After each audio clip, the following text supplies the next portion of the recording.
All righty, everyone. Thank you so much. Tonight we have a special guest. I've been so excited about some of his little projects he's got come out recently, and he's kind enough to join us tonight for a little while so we can talk up and catch up with them. Herman, how you doing, my friend? Good to see you. Thank you for having me, buddy. Oh, I'm Just so happy glad. to do this.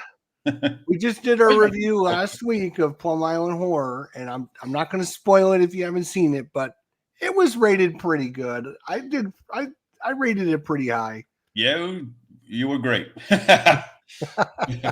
It's one of the all-time classic games. I think this is going to be one of these games 5, 10, 15, 20, 30 years from now. People are going to be talking about this game, and well, I hope so. That would be nice. I'm really looking forward to. Well, they've got an expansion coming out already. Well, not coming out, in the works. We're in the works. We're like at 650 pre-orders or something like that. So it's jumped up there quite a bit. It hasn't even been pre-ordered a week yet, and it's already 600. Wow, that's crazy. Yeah, I mean, I'm really overwhelmed with the support. It's really. I thought the game would do okay. I'm actually flabbergasted with how well it's been doing. It is got all the way up to number 2 or number 3 there on Board Game Geek. Yeah, it was on number 3. It's falling now, but that's just the way Board Game Geek goes. It's fine. Oh yeah, that's the way it is. Mike, what's going on? Good to see you, Mike. Hey, Mike, what's up, buddy? You're going to make an appearance in the expansion, by the way. Yeah, Mikey, he's going to make an appearance. Ooh, we got a little butter jelly going, huh? Mike Butter Jelly Pastries, I believe, is the. That is awesome. So let's talk about it. Let's talk about the elephant in the room right off the bat. Let's talk about it. The Plum Island Horrors finally arrived. It is kicking everyone's ass. It is a great game. People are talking about this. I mean, everywhere you go, they're talking about this game. What is it like to have your game, your little baby, like the most talked about thing in the world right now? It's actually intimidating. It's so weird. I mean, when I've designed war games for what, 12 years now, for the most part, other than Dawn of the Zeds. Everything else has been kind of a war game thing.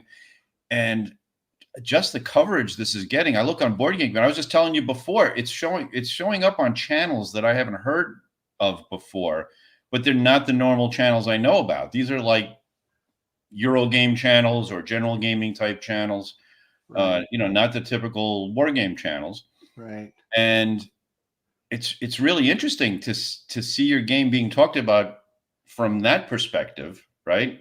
Right. And it's funny, the common thread is always, wow, this is unusual. We have a game from GMT, right? That's not a historical war game. What is this thing, right? Right. And to be honest, and I got to stop you right there. Like, I said this in my review, and I'm being 100% honest because I give it to you, the good and the bad and the ugly. Mm-hmm. GMT for me knocked it out in the ballpark with the artwork and the production and the quality. They've been doing that for years, and I don't know why they got this bad. I don't know, just aura or whatever around them. But I love everything they've done. I've got many of the games that they released in the last 2 or 3 years, and every one of them's been awesome. They've really stepped it up. I mean, they've just gone to another level with their production and their quality control and their development. Working with Ken Kuhn has been it's been a fantastic experience. This guy is a professional developer. He knows when to say yes to me and he knows when to say no to me, right? And he comes up with his own suggestions that we tweak things. So it's a great teamwork. Fred Manzo and I developed the core underlying principles of the whole design, and then Ken was there to polish it up. I mean, if anybody wants to know what a developer's supposed to do, look at what Ken Kuhn's doing. It was amazing what he did. And like you said, the production value of the GMT game, not only the physical production, it's just, and this is what I'm saying, you look at these other channels that are used to looking at CMON games and all the big ones, right? And they're complimenting GMT's production.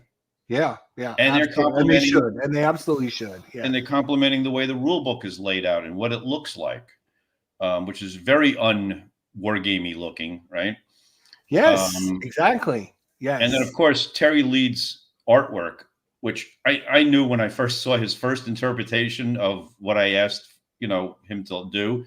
He just absolutely nailed it, and then he even went out and freelanced a few things that were fantastic, right? Yeah. He really seemed to get into it, and you can see the love in the game for the artwork. Absolutely, absolutely. Mike says all the praises are well deserved. You made an awesome game, Herman. Well, thanks, Mike. But And we just debuted some artwork for Mike's upcoming game oh, a and couple weeks ago. Mike's game looks amazing. I know it Yeah. looks. I, I I get this. I don't want to call GMT a war game company because Mhm. I mean they do lots of things beside war games. Yes, they make war games. They make all kinds of other games. They play. There's racing games that you can buy. Thunder Alley. They make Dominant Species. Dominant Species. Right. They've done the Urban Sprawl games. They've done Mhm. all kinds of different games on there. So I don't like to call them a war game company, but I would like them to get the credit they deserve, to be honest. And I don't want people it's a GMT game, so I don't buy that. I've Right, heard exactly. that in the past from other Right. reviewers a couple years ago, and I don't watch those people anymore because I Mhm. just don't think that they are being honest with their people anymore because they're Mhm. not. I mean, things change, companies change. We know 2 years from now things can be different, but right now GMT is killing it right now.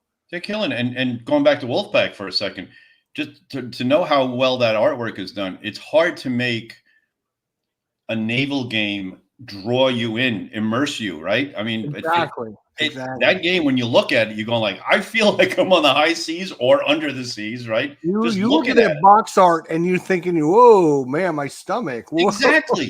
So, it's funny. We always talk about box art, oh, it's so superficial and all that. And I'm going, no, no, no, no, no, no. When you're at a convention and you're walking around, you want to have the box art that draws the person's eye, right? Mm-hmm. That's your first step into getting them interested in what it is you're designing. And if you have another game on the same subject next to you and your cover looks better, they're going to look at your game.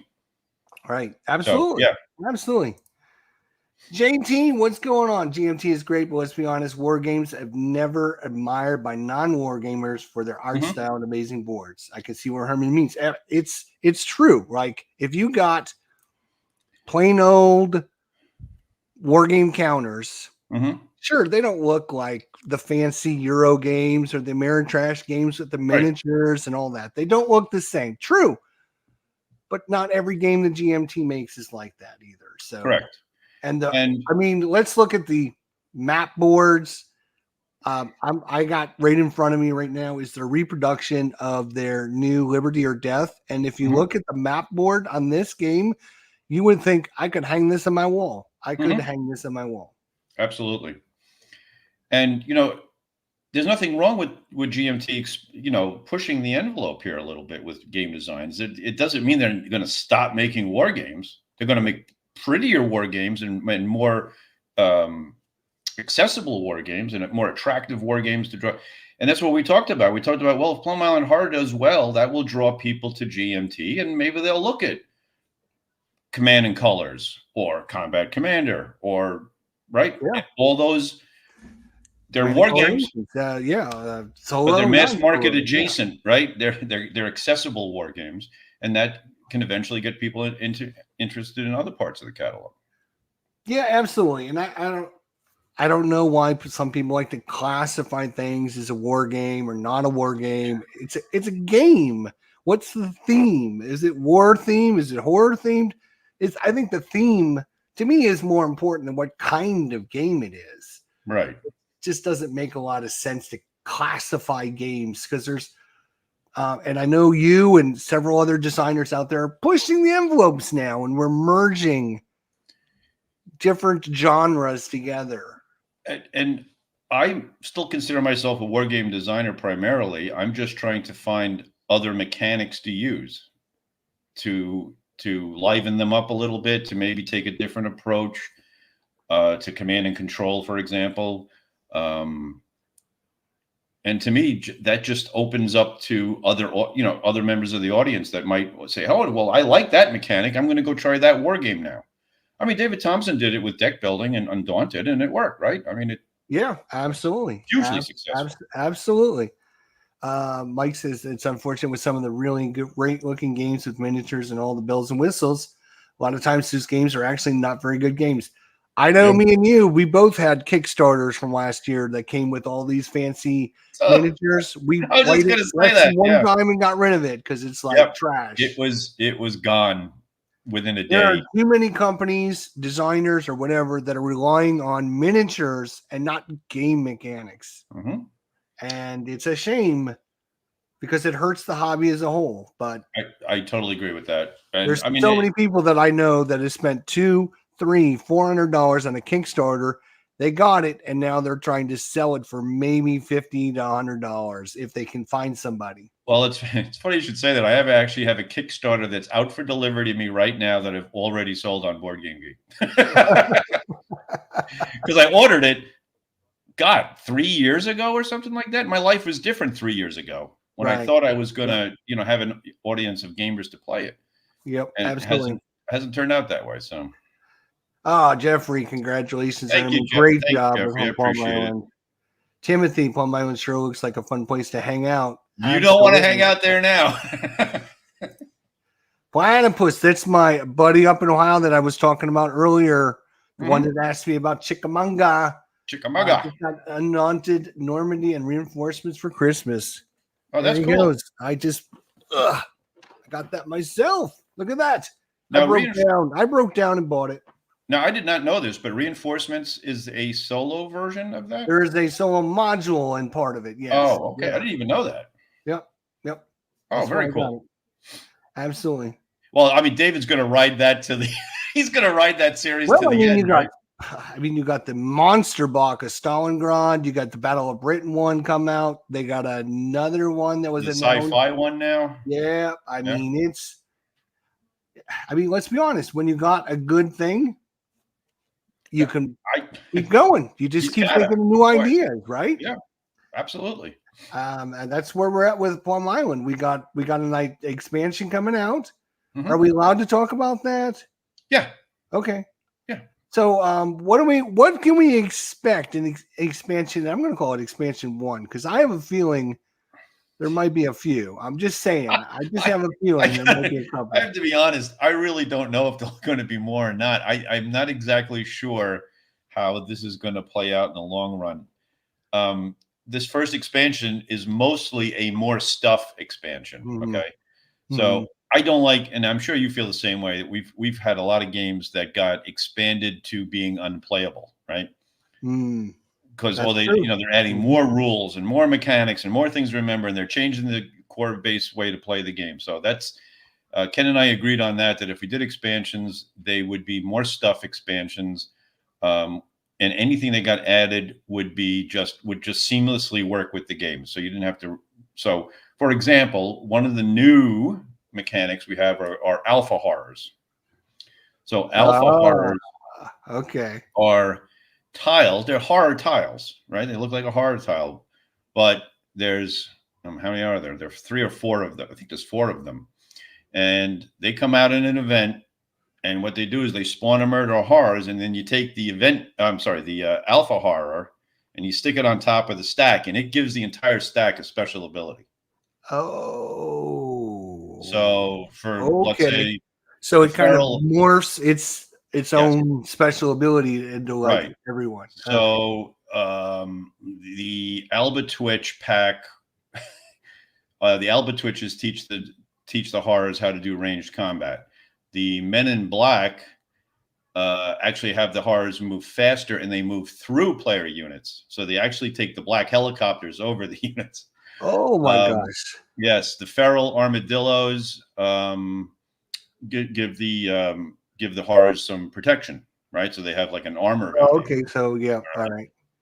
So now they shield them themselves, right? Yeah, And I forgot what the last one is. I think it's the Demented Auditors. But anyway, those are tiles that go on top of the stacks, and they make so now the stacks can move faster, do more things, and that now, and like I said, that's technically a new addition, but it really doesn't change the mechanics of the game. It just the changes core is staying the same. right. Yeah. It just changes the characteristic of this particular Right. stack. You're just changing instead of a straight beeline down one alley.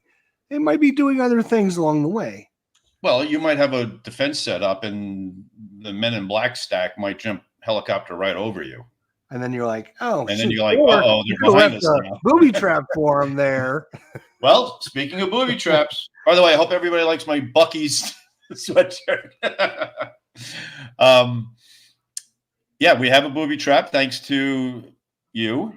That was a great idea. So we have 2 new special combat markers called booby traps now. So you can find them in a search action. You can leave them in an area, and you can have your faction try to detonate them on time. Awesome. But you got to draw a fate number, of course. Of course. And if it's a 1 or a 6, it's a dud. Sorry. One of the best things, and we'll catch up here in the chat. I said this in my review, and it's not just me that said it. I've watched other people reviews because I wanted to hear what other people had to say. But I did not watch anyone's review until after I put mine out there because I didn't want anybody skewing my views or, giving me, subliminal messages or whatever. But after I did my review, I went out and watched some of the other people. And the one main kind of theme that everyone is really talking about in this game and the way you design your games is the way that the game ends up telling a story as you're playing it, where certain things happen that you couldn't make up if you wrote it in a book. You couldn't make it up. And it happened in my game, and it was freaky the way it happened. And I was just right. I have cold chills on my arms right now from this. It's funny how this game makes people feel. It's crazy. It is. It's so I learned to do that from Dawn of the Zeds, right? Which is I can't write fiction very well, but I can give you enough pieces of fiction where you can construct your own story. Very much like Combat Commander, which we were talking about, right? Yep. Where things are happening on the board and you fill in the narrative of why your guys didn't shoot or whatever, right? Or why certain units showed up where they did. So that worked really well in Dawn of the Zeds, where I'm not actually writing the fiction. It kind of just designs itself. And this is the same idea. Between the search cards, the event cards, and everything else that can happen and who shows up and people's special abilities, you develop a story. So even like Rachel Billingsley was telling us this great story about the golf pro who was shooting golf balls at murder hornets. I mean, you can't make stuff like that up. Right. And yes, that is a great part of the game is just having fun and laughing about it, right? Yeah, exactly. And it's been so interesting how things have turned out. And this is one of these. It's certainly not an adventure game, but you go on this adventure because you don't know what's going to happen. You don't know who you're going to rescue. You don't know where these horrors are going to show up at the last minute and kill somebody. Yeah, and that goes to. So, we've been watching the feedback, right? And I'm not making this up. I'll get one post that says the game's too hard, and then the next post will say the game's too easy, right? And all I can say to people, if that's one of your two, the game is so variable. It's designed to be so variable that you could play it. And yes, once in a while, you'll get an easy victory. And once in a while, you'll get your butt kicked. A lot of the time it'll be in between there somewhere, right? But it is designed to be that way. And if you have 2 games in a row where maybe the end game wasn't that exciting because the horror cards you drew weren't bad for you, okay? The next time you play that game, you're going to get those horror cards that are bad for you. And all of a sudden, the horrors will start showing up behind you or at the hospital or marching down a particular track. You make such a good point. Such a good point because, one of my other favorite games is Arkham Horror 2nd Edition. And I love Arkham I Horror. go back to that game and I play it. And sometimes you're right. I will have a game where, we do pretty good and nothing really bad happens and we win. Mm-hmm. And then there's other times where we get back there and we get murdered, like the last time me and Phoenix Knight did it. And now that I if it was super hard every time, or if it was super easy every time, it wouldn't be the same game it is today. And that's interesting you mentioned that game, because Richard Lanius is a hero of mine design-wise. I love his designs. One of my greatest thrills was when you pointed him out to me at Origins and I got to talk to him, and he said he was a fan of my games. He also wrote me on Board Game Geek. I don't know if I told you this, and said he absolutely loved Plum Island Horror. Oh, awesome. I'm so glad to hear that. To me, that's so fantastic. And you're right. That's the way he designs his games, and that's the way I like to design mine. I think I know him a little bit, and I know you a little bit. I think you two would hit it off, and you guys could. I think you guys should what do they call it? Collaborate on a game together. I think it would be maybe that'll happen someday. Greatest game of all time, because you guys think alike and you have the same philosophies in how you want to design your games. Right. As a game to be fun and interesting and make the players tough decisions and tough choices, but you want to make it a fun experience. You want to give them an experience. You want them to go to the water cooler tomorrow and say, you know what happened in my Plum Island horror game last night? Right. That's the kind of games that I love. Exactly. And you also mentioned Arkham Horror as far as the way the search cards are designed really kind of comes from Eldritch Horror, right? It's a mini quest, right? Or a little mini story. Yeah. Well, which way are you going to do? You're going to try to go around these guys? You're going to try to go through these guys, Yeah. So yeah, that's a great compliment. Thank you. Yeah, absolutely. I'm excited to see what Herman. Yeah, I know it's. We shall see. I have an idea for the next one.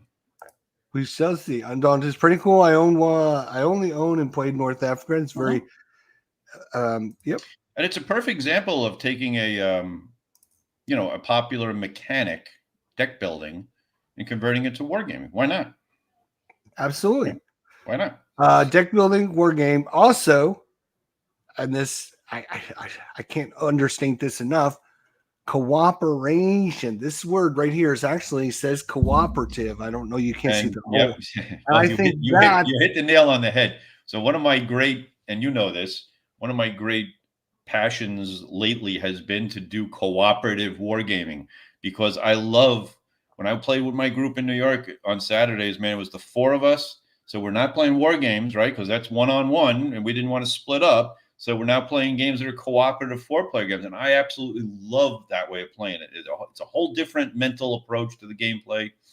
It's fun. It's interactive. And I said, maybe that's what war games missing. Maybe if it was more of a community activity where we're all kind of working towards the same goal, maybe it would be a little more attractive, right? Or at least different dynamics when you're playing against somebody, right? You have this competition, and some people love it, and then there's other people that just don't enjoy the whole competition. I know I would probably play more war games, but I don't like. I always feel like, I'm just going to get killed. I'm going to get murdered. I'm not going to have any fun playing that game. But when you have the game playing against you, it's completely different. You don't have to worry about that. All that excess stress, all that excess baggage that you're carrying around. I don't want to do this. Is all gone because it's the game you're playing against, not your friend. Your friend's not going to be upset you beat them. Right. So now you're collectively deciding together on a strategy rather than versus one another. Exactly. Or maybe one guy's not that good at this and he feels kind of bad about losing all the time to you or whatever. Right. Exactly. I think there's a whole, how do I put it? It's kind of hard to explain this whole feeling of dread going into a competitive game where, there's stakes there's sure you can tease your buddy and you can have a good time. And that's why we all started playing war games in the beginning. because Right. we get to tease our buddy because we blew up his tank or Right. I sank your battleship, right? You Mhm. watched it on TV and you see the commercials. That's how we got into it. But Right. as we get older, we all of a sudden it's not as kid and fun and friendly anymore. Mhm. It's a lot more to it, and it's just takes away some of that enjoyment when you Right, and enjoyment is the whole key. So when you're talking cooperative, especially a game like this that has kind of a lighthearted theme, even though it's kind of, it's horror, um, you're laughing together, right? You're right, enjoying it together. And there's still strategy and tactics. You're still dealing with how do you beat these things. And I think Gene Billingsley pointed out really nicely in his last GMT update about how, the underlying situation is still a military situation, which he keyed on very interestingly, because I got the idea for this game while I was designing Miracle at Dunkirk for Legion War games. right. And just seeing that Miracle at Dunkirk, it was an evacuation game, right? It's you're trying to save the British and the Get French the and people off off the the island. beach. Yeah.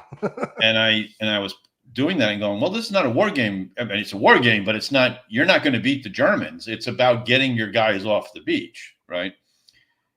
And then I even remember saying to Fred, well, what if the Germans were like this horde of monsters or zombies or something, and you were trying to do the same thing? It would be really fun, right? And that's how it came Yes, up. it would be. Yeah, Yeah. absolutely. So it doesn't Sometimes change. Yeah.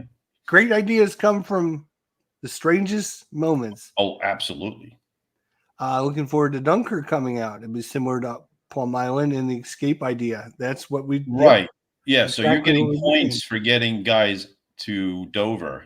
And the difference with Miracle at Dunkirk is you're actually moving the ships around now across the English Channel and picking guys up, and you're managing all that now.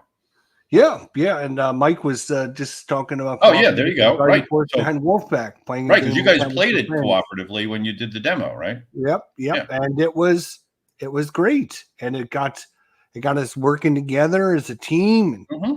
thinking about cooperation and what can I do for And you, and I could go sink this ship, but no, it's better if you sink it. Things like right, that. and it's tough to do cooperative in a historical setting. And Mike landed on one there where you're all working together as a sub pack, right? A wolf pack. Right. That's a great way to do it. But it's hard to find historical battles where you can say, all right, well, we're all going to play on the same side, and then because how do you divide it down? You divide by corps, by division. You'd have to find a way to segment that a little bit easier. I tried to do that with Crowbar a little bit, where you took a company of Rangers, Hmm. and Hmm. that was easy because you had your corridor of responsibility. But in a traditional war game, you're all kind of mixed up, and you can float around a little bit. So you have to have a more structured um, gameplay. Absolutely. Sorry, I was doing That's good. something here. So something else I wanted to bring to people's attention, and it's super important and super exciting out there. And I have to share my screen. Just give me just a second here Okay. because I know this has been waiting for years. And Herman, you know what I'm talking about. People have probably been asking about this for years. Oh, Oh, let's go. No, let's see. Can I? There we go. There we there go. we go. So this one just came back on. They're finally GMT is going to get around to reprinting at any cost. How many times in the last 10 years have you been asked? Hundreds. If you had $1 for every time, How come they're not reprinting it? And I don't know. I don't. I'm sure they have their structure of how they decide whether something gets reprinted or not. I'm glad to see it out there again. It's hopefully it does get reprinted. I know it's a very unknown, well, fairly unknown topic. Let's put it that way. Obscure. mm-hmm. Um, I am proud of the fact that nobody's ever done a game on this campaign. They've done a game on each of the battles in this campaign, but Mm-hmm. not the whole flowing 3-day campaign around Metz. And when people ask me what's my favorite design, I think I was asked that by Liz Davidson. Which one is my favorite of the whole bunch? And I always say at any cost, because this was a real labor of love. I just find this period so interesting.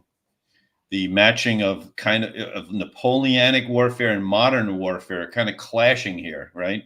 And Yeah. the commanders are so interesting, and it's just a fascinating campaign. So I threw everything into this game that I could think of, and I wrote the playbooks, got a whole historical background information about the period and uniforms and weaponry, because I figured people don't know a lot about it. So let me try to inform them, of what this is really all about and what it looks like. So hopefully it'll get a second, it'll make its numbers and get out there again. Yeah, it's only been just last week it was announced, so it's Right. already got 134. Yep. Let's get This is it'll, one of these. I think it's going to have to be supported by us individuals. A Mhm. lot of the games they go to P500, and a lot of distributors out there, Miniature Right. Market, and all those other companies will scarf up 10 or 15 of the games and ship them Mhm. in. They're not obviously going to do that with at any cost, because they're not going to see a turnaround on that game. Right. That's how those stores make money, and the turnaround. Yeah, absolutely. So obviously this is going to have to be funded by us, the war gamers out there. That And I is think a it will be. real war game. I think it will be. I really do. I think a Well, I lot hope of so. I people. mean, I hope people enjoy it. A lot of people don't know this was actually one of the first. Oh, thank you, Cole.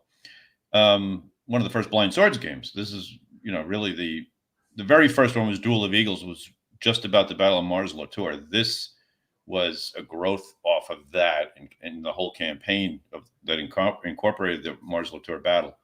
But this is the first time that I actually, had Blind Swords in a box, or in a big box. Right. Let's take a quick gander at the new, just to refresh everyone's memory.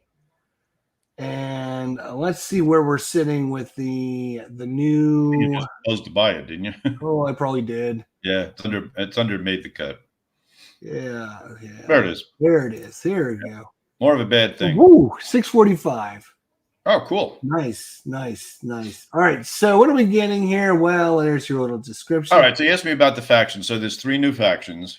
There's a little sample of each one of them. Yeah. All right. So we got the Oceanside Construction Company.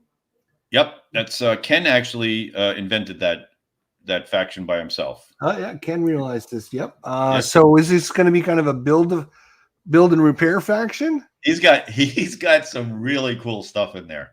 Okay. He's got a lot of repairing, a lot of demolition, a lot of he's got a crane in there that will pick up people from one tile and move them to tile. Yeah, that's a great idea. Yeah. He's got some really clever stuff in there. Monkey Island Cult. Now that sounds interesting. Yeah. Well, that's a bunch of cultists that live on Monkey Island, which is right off of Plum Island.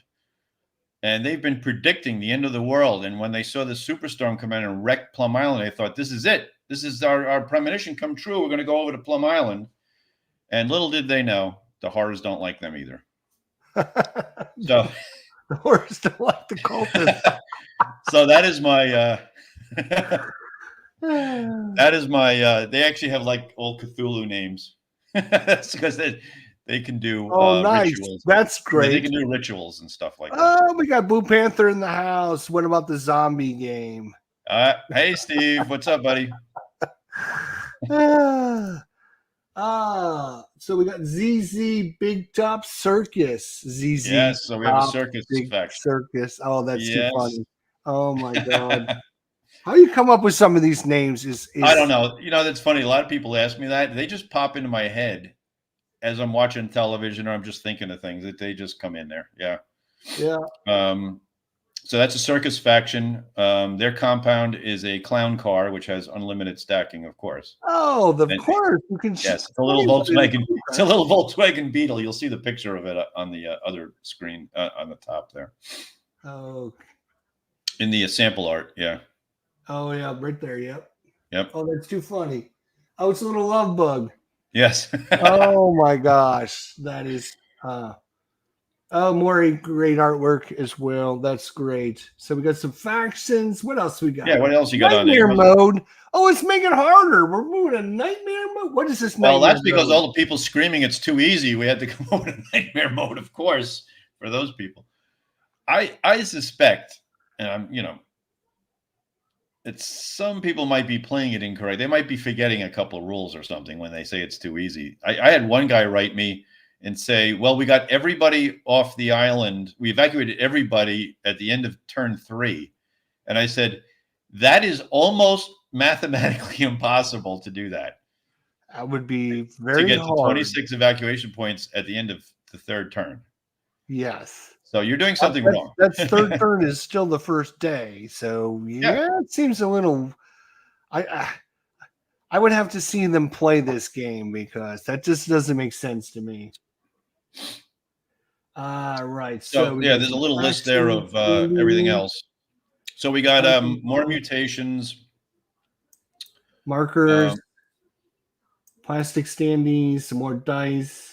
Right. So I figured another set of dice would be good. I'm a dice guy, so yes, people should have more dice. Action mats, mutations, some more VIP civilians, cards, more events. And we got some more events coming out. More events, more search cards, more fate cards. So the fate cards are actually a little worse now. Oh, yes. Okay. There's a card called Armageddon, which really does awful things, and there's also one called HOV Lane. HOV Lane. Yeah, high occupancy vehicles lane only. That's what Route 41 is on the. People were asking me, why is there a Route 41 on the map? And now they'll find out why. Now they'll know why. Oh Yeah. my gosh, that is too cool.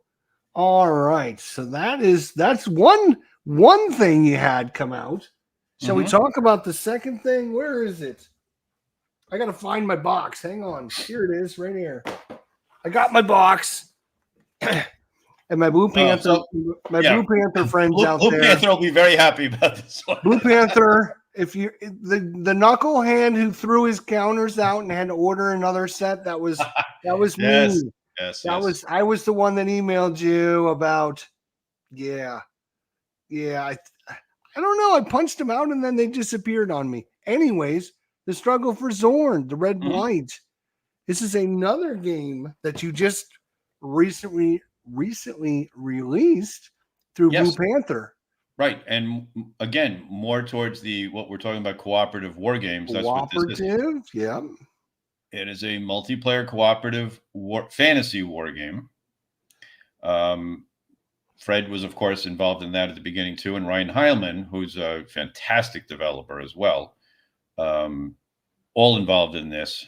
He laid out the rule book, which I think is a work of art. It's beautiful. So it's a fantasy land where each of the players plays a house. Asymmetrical again. Everybody's got a different mix of units. Everybody's got a magic user, a commander. So all the fantasy tropes. I think that is super cool. I think that whoever came up with that idea, where you have the different combinations, it's not magic user A goes with this faction, magic user B goes with this faction. You can mix and match your heart's content. So, this is an example of what Ryan did. So I always intended for them to be interchangeable. He came up with the idea of presenting the boards as the 2 half moons, right? So that you can physically mix and match. Look at my canvas map. I even was one of the lucky ones that got the original. I bought one of the original games, and my canvas map came for free.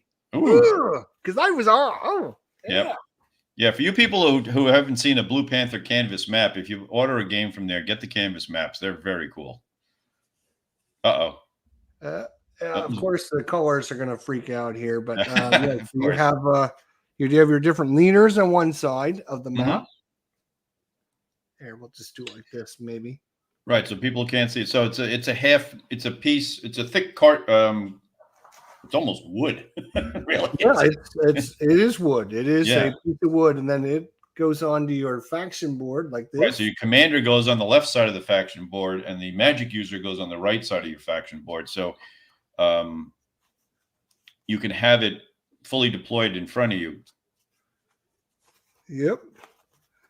And each of those boards have their, in the case of the magic users, it has what spells they can do. And in the case of the commanders, it has what their special abilities they can do. And then the faction boards have all the units listed and their special abilities. Yeah. And of course I picked out the green one. That was smart. And this, I would technically, this is obviously, I would consider this more a war game. You got your typical mounted units, you have your knights, you have your skirmishers. This is, I mean, if you want to get more war themed, this is definitely way more war themed than Plum Island is. This is yes, this is more directly a war game. Yeah. I mean, we call it a fantasy war game, and it is. Yes, so I don't know if you guys watched our show, our celebration show from this last weekend. That's right. Mike won that. That's right. Mike Butter Jelly won the Blue Panther that we gave away on the show, so it's coming his way. Mike is going to be able to share this and play it, and he's very excited about that. And so, thank you to Blue Panther and Herman for the donation. Yep. We love the donation, guys. Thank you so much. Steve's a good guy to work for. He's a good publisher. I spent a lot of money on my game, so I love their production. Multiple copies of counters, so and yeah, it was obviously it's got the theme that I like, kind of war theme. It's got the fantasy element, and it's got cooperation. I mean, it checks all my boxes, so I had to get it. We didn't go too far in any direction. So the magic system is there, but it's very easy to use. The combat system, there's no CRTs or anything. You use different types of dice. So this is a mechanic that I've kind of developed, and I use for another game as well, where the units are rated by the type of die they throw. So the better units are going to throw D12. The lesser units are going to throw a D6. The cool thing about that system is, high roll wins and all that kind of thing. The cool thing about that system is on a D12, you can still roll a 1. Right. And on a D6, you can still roll a 6. Right. So every combat, even though the odds are in your favor and you're kind of weighted it, you can still roll like crap and lose the combat. So there's still tension in every combat, which I want. I'm not one of these guys that, hey, you got 4-to-1 odds, you're going to automatically win, no problem. Right. Yeah, there's I always wonder about those CRT tables that I see in some of these games. Is like, oh, if you get it up to 4 or 5-to-1, it's an automatic victory. And then you always wonder, well, what? That just takes all the fun out. Where's the fun? Well, and that's the whole thing. So yeah, I mean, this goes back to my core reasons for playing games. I don't like playing chess with my board games, right? For me, they should be adventurous. I should not know ahead of time what's going to happen. And for me, my real test in gameplay is how do I react to really bad news or really good news, right? Oh, yeah. Blind Swords is built. Yeah, Blind Swords is built on that. It's built on, oh my God, a disaster occurred. Well, do I have reserves? Have I planned for that? And things went really well. Can I exploit that? So that's my whole core philosophy about gaming in general. All right, let me show off your other one here, the Struggle for Zorn over there at Blue Panther. They actually have quite a few things. I actually just ordered from them yesterday, so maybe Steve can update me on my new purchase. I just bought the Tally Ho and the Mag 23. Right. From from Historic Wings, yes. And Thomas Van Hare. And where's his stuff at? Why can't I? There it is. So yes, if you own any of his games, you can purchase the companion box that comes with the counters and all the maps and the printouts and everything like that. So just thought I would very cool. Anyways, and while you're on Blue Panther, I love the historical game company stuff. I don't know if you've tried those, Jester. I have not. Maybe I should though. I mean, there is. Let's see. Where are we going here? I think it's a little bit to the right there. Historic King. That's Steve Kling stuff. Okay. Not sure. Oh, maybe. Meandering Mike and Kilroy have done a whole bunch of. It's the one with the black and white flag there to the right, isn't it? Historic Game Yeah. Company. There we go. So he does all these fairly obscure battles. All those games use the same system. Battle of Quebec. He of uses a really fun little simple system with cards. They come with canvas maps. They look very typical war game stuff. Yeah, yep. It looks good. It's very simple to play, very well done. So I highly endorse that collection. If you guys want something simple that you can play in an hour, those sets of games. And there's by the way, there's battles in there that I've never heard of before, in wars that I've never heard of before. Right? Yeah, it's really interesting. I mean, Siege of Chilean. Yeah, never heard of that. Battle of Wagram. Battle of Mango Goaha. Yeah, I don't know what they are, but they sound interesting, and sure, I'll try anything once. Anyways, we came to show off the little game here. There we go. Let's see what we got. Oh man, there's all kinds of cool things in there. You do not get a canvas map. You have to order that separate. Right. But I have a canvas map. Thank you very much. And I was hoping to do some videos on this like 2 months ago when I got the game, but that didn't happen. So you'll see some similarities with Plum Island Horror, actually, now that I think about it, because the red blight moves down these arrowed areas, and sometimes they fork, depending if you roll odd or even, so you're never sure exactly where they're going to go. But the whole idea is that you're each playing a house from the Kingdom of Zorn, and you have to go in there and take the sleeping Troll Valley back from the red blight.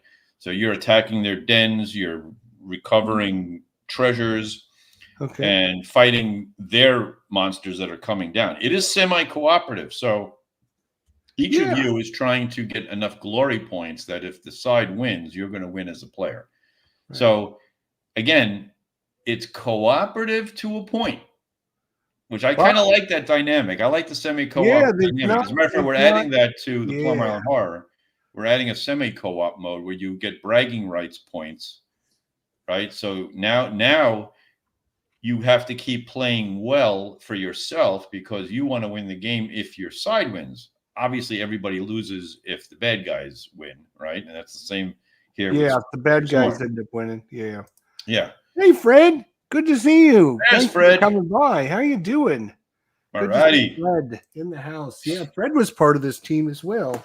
Yep. Fred's part of this the struggle for Zorn. Absolutely. Yep.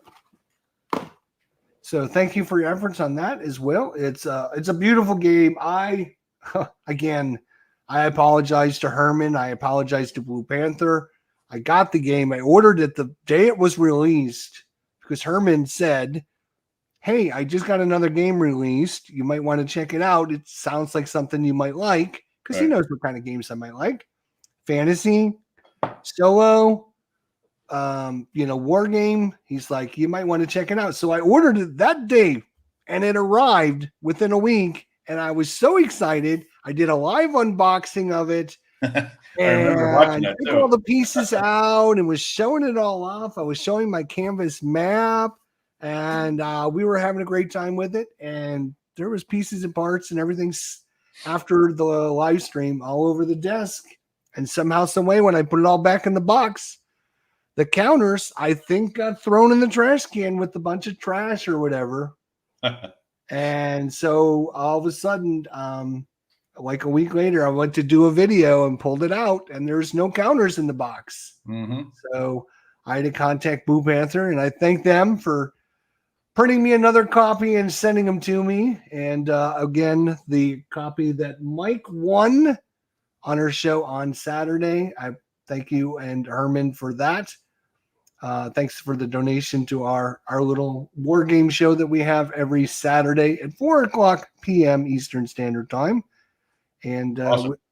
And it's great. It's a great time. And we love it. So let's talk about I'm sure my buddy is going to be texting me any minute going, what the hell are you talking about, Plum Island Horror? I want to know about Chickamauga. So the Rocket Chickamauga. Which So is the new one coming out by Flying Pig, right? Yes, that's the next game after follows in the Most Fearful Sacrifice footsteps. That is barreling along. I mean, the slowdown is mostly my fault because I didn't realize how much research and how complicated the battle actually is for me to design these scenarios properly. And to be honest with you, I didn't know that much about Chickamauga before I started this thing, and I'm learning as I go, and it's just a fascinating battle. I will use this battle as the example of why Blind Swords is Blind Swords, because there were units deployed that had no idea where their friends were, or where the enemy was, or where their commanders were. They went in totally blind, stumbling upon each other, flanks dangling all over the place. Nobody knew what was going on. It's a fascinating battle and perfect for this system. So, yeah, it's just oh, thank you, John. Most Fearful Sacrifice is great. And well, isn't that I believe, isn't that the reason you are 2023's War Game Designer of the Year? I don't know if I won that accolade. I think I lost the Volco for that. Well, you had Game of the Year. So. Yeah, the game won. Yes, the game won 3 CSRs. Yes. Yes. Congratulations, by the way. Thank you. Thank you. Well, well deserved again. Thank you. I have to tell you that Jose Farah. So of course, everybody knows we lost Rick Barber a couple years ago. Jose, when you guys see the Chickamauga map, you're going to say, holy crap, that looks just like Rick's work. It's really well done. From just a screenshot here, and we don't get to see much of it, but yeah, it's a little piece of it. Yeah. And it's a fascinating battle. There's going to be plenty of scenarios. The counters are going to look different than the Gettysburg counters. The Confederates, one of the little details, well, I'll give you two little details we added in here. The Confederates had 12 different battle flags they brought to the battle. Holy cow. So I researched each of the regiments, and I said, you know, we have representations of what the majority of the regiments carried. So every Confederate unit has a unique battle flag. And then there's the famous case of Longstreet's Corps. 2 of his divisions got new uniforms before they fought at Chickamauga, as they railroaded down from the Army of Northern Virginia, and the uniforms were made out of English cloth, and they were dark blue. So when they hit the field, they looked like Union soldiers. The Union troops didn't shoot at them because they thought they were Union troops. Oh my God! So there's rules for that. It's coming along slowly, but it's coming along steadily. It will be kickstarted this year, and it'll be ready to go. All right. So, and by the way, that cover art there is, again, we bought the rights to that artwork. Yes, that like is we did for a Most Fearful Sacrifice, and it almost could be joined with the Most Fearful Sacrifice. If you click on that one and then you go back and forth, you can see how you can have the boxes lined up, and they have one side facing off against the other side. Yeah, I foresee pictures of that coming down the line. Could be people's boxes. Yep. The battle of the boxes. All right. If anyone has any questions for Herman, please, we're going to have them for a few more minutes. And if there's anything we didn't talk about that you might be interested to know, any questions you have for Herman, let me know in the comments section down below, and we'll see if we can get some questions for him. I know there's a lot of people, including my buddy, that you actually played at Origins with him. With the when we played the Vendetta Thunder Road, Thunder Road Vendetta. Yeah, that was fun. You actually, you were thinking you were sitting directly across from him when you played. Oh, okay, that's cool. Yeah. So he's been asking me about it, and I know there's a lot of people very excited to continue this series. Yeah, for all the people that say, "Oh, he sold out. He's doing zombie games again," I'm also working on Rocket Chickamauga. So, well, I mean, you got usually between 4 to 6 things in the works anyway. So Yeah, I mean, I like doing different types of games.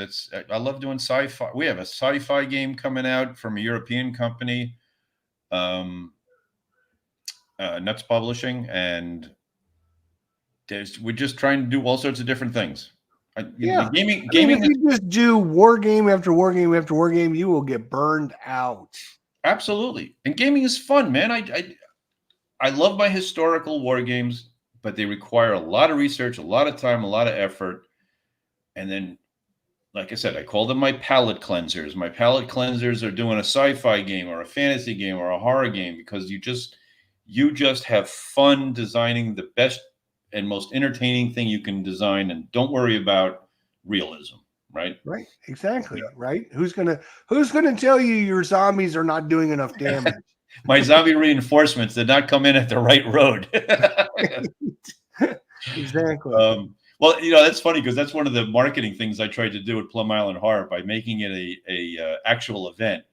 I said that I researched it in depth and got into the Freedom of Information Act, and this is the most realistic GMT game that's ever been designed. We interviewed people who were there.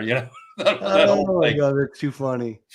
And by the way, for people who, so one of the other complaints you get about Plum Island Hard that I see is that it takes too long to play. It's the first time you play it, you're probably going to spend 4 hours by the time you teach and everything else like that. So it is a longer game. It is. Yeah, and it is a longer game. I totally admit that. We did that for a reason, not for a reason. We just said we're going to leave it the way it is because of the experience, and people are not going to, if they enjoy it, they're not going to care if it's 4 hours. But we will have shorter scenarios in the expansion. We only have shorter scenarios in the expansion. Yeah. If you only have 2 hours to kill, we'll do it.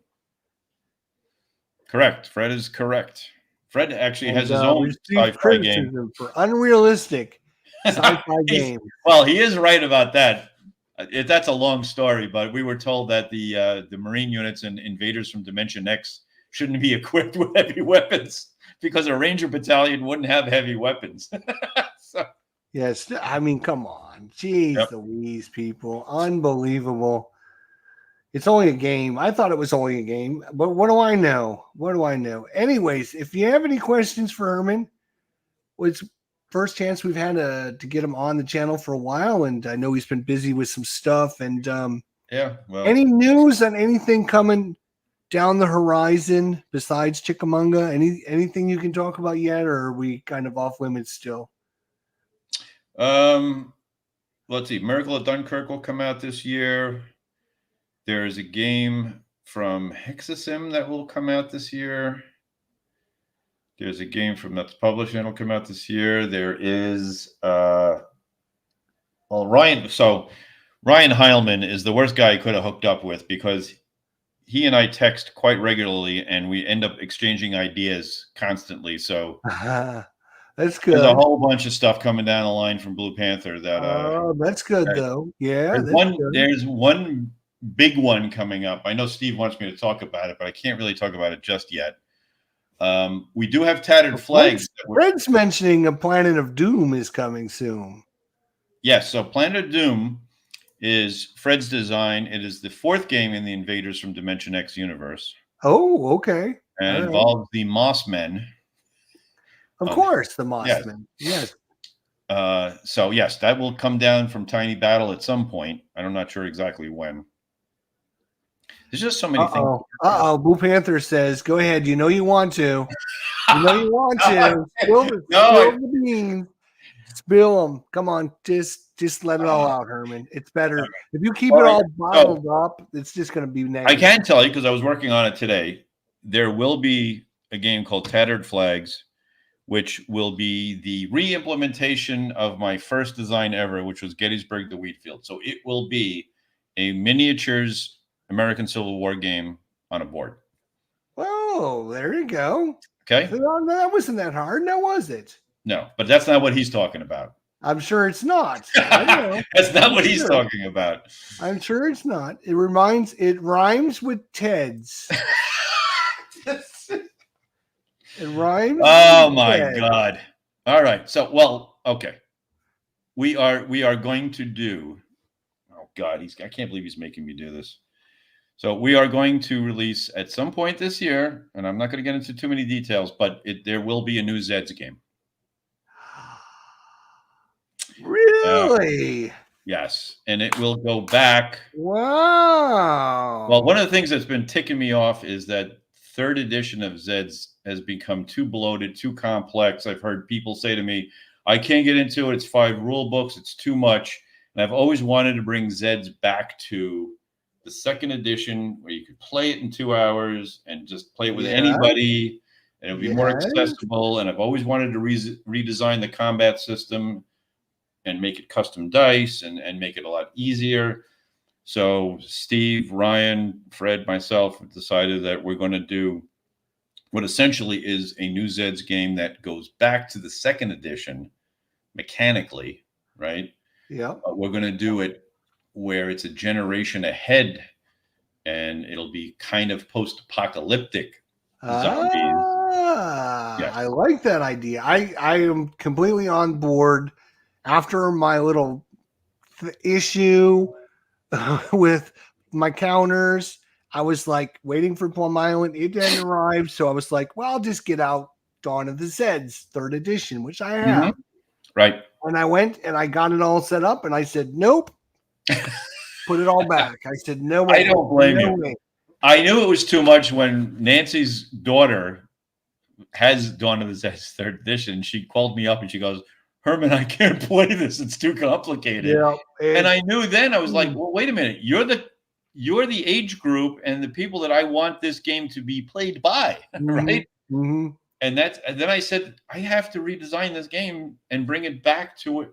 I'm not saying that people shouldn't play third edition. That's not what I'm saying. No. It's just if you want to play Zeds, you have to try to figure out what pieces go in with. Right. Because there's like, you can play basic mode, or you can play 6-day mode, and 12-day mode, and then some cards. Then you include the build the mechanism with the build the super weapon. If you play this version, you don't include. It was like, are you kidding me? Are you kidding me? Well, one of the problems, and people out there might understand what I'm talking about, but one of the problems is, if you remember, Zeds was a solo game up through the second edition with the director's cut. It was still a solo game. Third edition became a cooperative game, but it was never designed as a cooperative game. So third edition, I really had nothing to do with, because I didn't know how to design a cooperative game back when they decided to do third edition. That was Alan Emmerich and other people, and Tabletop Tycoon that decided to do that. So that third edition really has nothing to do with me, other than the fact that first and second edition are in there. Right. But I didn't do the cooperative. Another layer on top of the. Right. I mean, you got a layer of chocolate cake, another layer of chocolate cake, and now a third layer, and it's like, I only need a couple layers. I don't need an extra layer. So yeah, I know what you're saying. So I know more about designing cooperative games now. So I'm going to go back and then redesign Zeds as a cooperative game, but accessibly cooperative. Yeah. So Platypus. Yeah, well, it's not Civil War miniature. I mean, you're not going to get miniatures in the game, obviously. You're going to get. So if you remember System 7 Napoleonics, it's going to look like that, but they're going to look really cool. They're going to look like stands of soldiers, as if you were playing miniatures. And tattered flags doesn't rhyme with Teds. Very observant, Steve.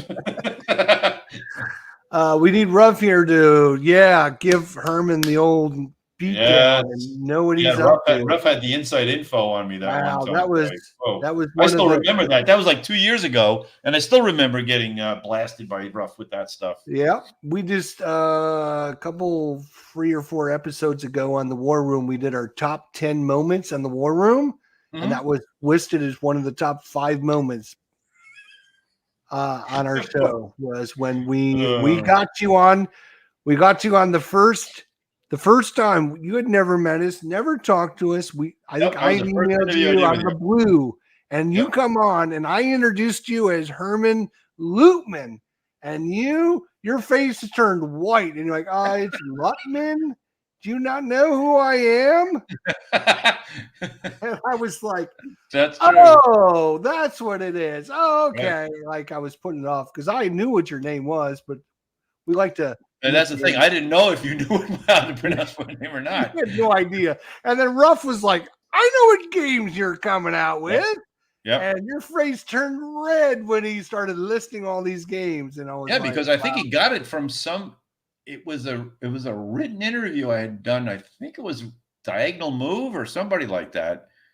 And I had totally forgotten I had done it, and with all that detail in it.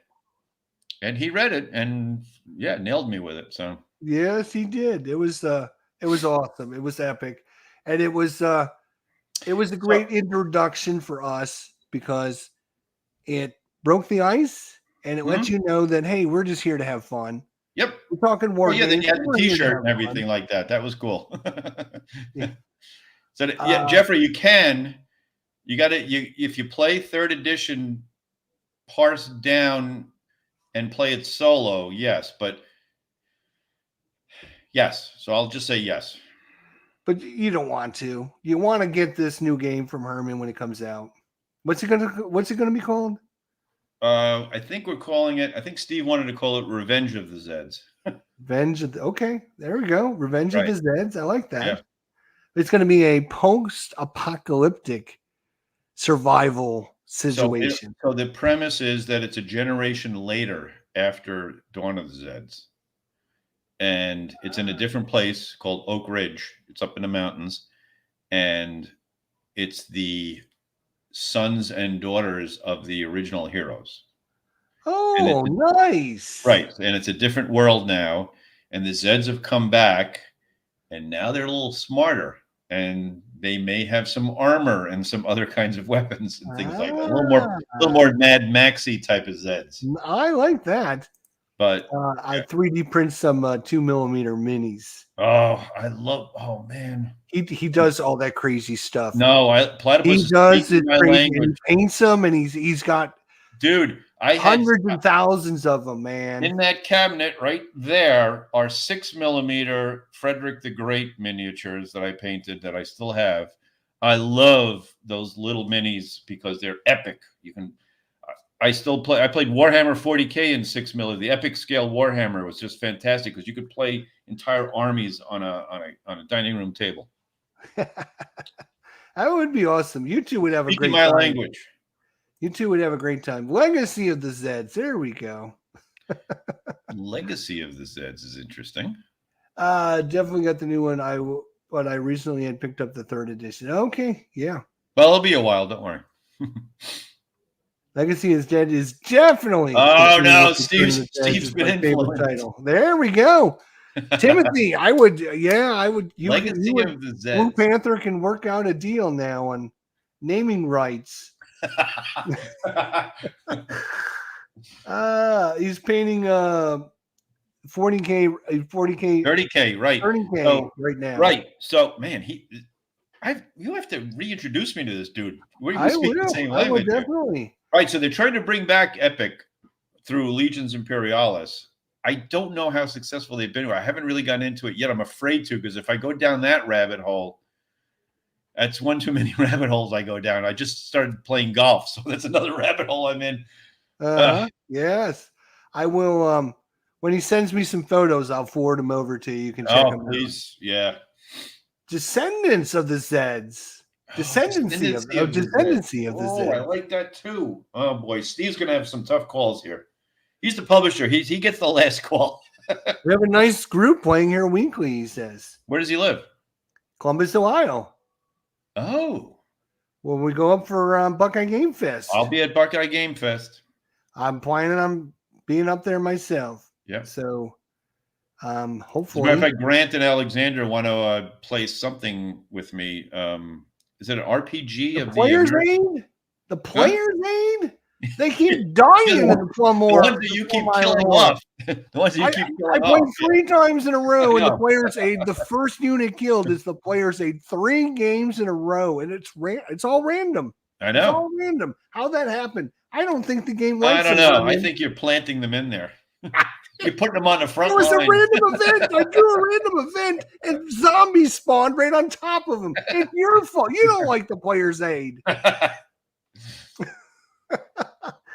All right. If if no one has any questions for Herman, we'll go ahead and wrap us up. But if you do have any questions, we'll be more than happy to answer them for you. So just leave them in the chat there, and we'll get a question or two. I see Fred. I like Fred's name too. Better dead than Zed. That's Better actually a dead card in the original game. Better dead. Yeah, that is. Yeah. There's a lot of good ones out there. Very creative people. Look at that. If you need a name, you come to us. I know some people. Like, Yeah, you do. I know people, right? Yeah, thanks for coming out, everyone. Jeffrey and thank you, everyone. Jeff, for your kind comments. For coming out, and thanks, Herman, for.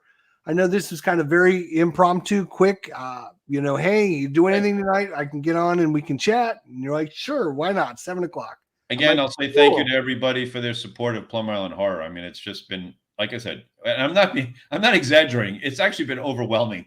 Like all the different videos that have been coming in, the good reviews, the anxiousness for the expansion. It's all been great. I mean, yeah, thank you very much. Yeah, it's awesome. Awesome game. I really enjoy it. Again, I need to get Struggle for Zorn on the table. I need to play that. Find some time and get it now that I've got my counters. So I'm hoping to get that, and at least if you like Plum Island Horror, you like let them know what it's like. Yeah, if you like Plum Island Horror, you like Struggle for Zorn. I mean, it's kind of in the same ballpark, but it's more wargamey than that. But it's not complex where there's no hexes, right? So you see that it's an area map. Right. Combat system's very easy. There's a lot of fantasy stuff that happens, but it's all pretty easy to resolve. Oh yeah, so, yeah. I think the rule book is not very big either. It's nice spiral bound rule book. Yeah, where is it? Here it is. Nice player aids as well. Mm-hmm. Got your nice player aids. Little information sheets. Yep. You have your counter sheets, to keep track of your different resources. Yep. You have your overview of your turn. Yeah, it's very, very normal stuff. And this, I like this. Having the actual map on the back of the rule book. That's yes, I like that so much because now I'm like, oh, if I need to find a spot, I can just, oh, there it is right there. And now I know where it is. Yeah, Ryan laid out that rule book. It's beautiful. And it's a nice big print with photos, which are nice, some graphic images, and as Herman said, the nice spiral round. It's very nice production quality by Blue Panther. So, I mean, I'm not just saying that because they're here, but it's nice to see a company. I've never bought anything from them before. This was the first time. It was a whole thing. I was a fan. I was buying Blue Panther stuff for years before I decided to design for them. I mean, I've been a fan of their quality work for quite a while. Good. Yeah. Everything's been so. Whoever it is that answers the email has been very receptive and saying, hey, we've got Christmas break coming up, so we can't help you for a couple weeks. I'm like, cool, yeah, that's fine. Right. At least I know I'm not sitting here waiting for 2 weeks. Yep. At least they got back with me and let me know, hey, we're not doing anything. We're basically shut for 2 weeks for the holidays. So it did take me a little while to get my counters back, but that's to be expected during the holiday season. So it's nice. It's nice. Yeah, they've been very nice, and I was very excited with my canvas map. So you don't see very many companies making canvas maps anymore. Yep. And great quality. It looks the beautiful. Canvas map. Yep.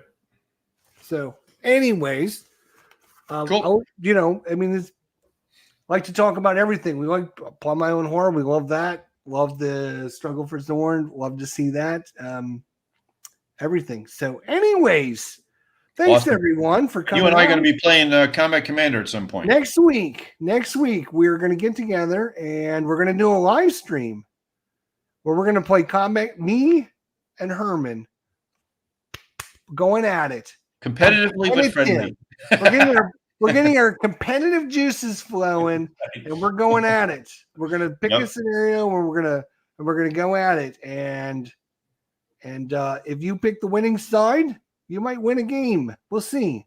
I've got a few left over from our giveaway so we'll see. Cool. So I will look forward to it. Anyways, thank you guys for coming out. Thank you, everybody. So many exciting titles. I know, right? So many good things. So many good games. Such little time. I know. I Well, have very, Panther, very get little my free time. order for what is it? Mag 23 and Tally Ho. I ordered them yesterday. Let's get them here. Let's go. You should be sitting there watching live streams. You should be printing. Let's go. That's right. He's goofing off. He's goofing off. He could have my stuff already here, goofball. All right, Fred, thanks for coming out, and thanks for your game as well, Fred. And Timothy and Platypus, Jeffrey, Mike Butterdelly will be coming sometime whenever I decide to ship it, if I decide to ship it. I don't know. I kind of like it. John, and let's see, who else was here? Jeffrey, JT, Richard Kerr, E4 Airman. Thank you all for your comments. Thanks for coming out tonight. We do appreciate it. Don't forget about Mike. Mike Butterjelly. Yeah, thanks, Mike. Everyone, thanks so much for coming out. And Herman, thank you for spending a little bit of time and catching us up and letting us know what's going on. And we look forward to next week. All right, everyone, have a great week. Until then, take care, and we'll see you all next time.